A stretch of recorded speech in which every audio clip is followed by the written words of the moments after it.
Hi කොහොමද ඔයාලට අපි අද බලමු අපි හොරණ ගිලන් භික්ෂු ආරාමයට නැත්තම් හොරණ බක්කුල මහසෑයේ දානමය පින්කමට සහභාගී වුණ විදිය.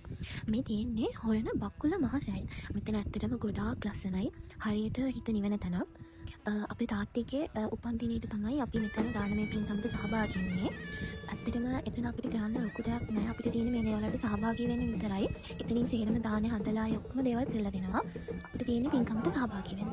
මේ තියෙන්නේ මුලින්ම බුද්ධ පූජාව බුදුරජාණන් වහන්සේට එතකොට චෛත්‍යයට පූජා කරන්න අරගෙන යනවා. ඒ විදිහට පූජා කරලා ඉවර වුණාට පස්සේ පොඩි ධර්මදේශනාවක් තියෙනවා ස්වාමින් වහන්සේ නමක් ඇවිල්ලා. සාමාන්‍ය විනාඩි 40ක පැයක වගේ කෙටි ධර්මදේශනාවක්.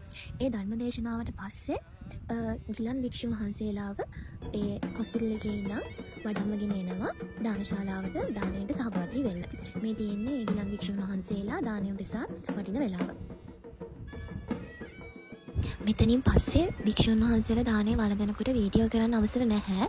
මේ තියෙන්නේ ඊට පස්සේ අපි පිරිකර පූජා කරලා අවසානෙට මේ දානමය පින්කම උදෙසා ප්‍රධාන අනුග්‍රහය ගත්ත සියලුම දායකයන් එකතු වෙලා ඔවුන්ගේ මියගිය ඥාතීන් උදෙසා පැන්වන අවස්ථාව.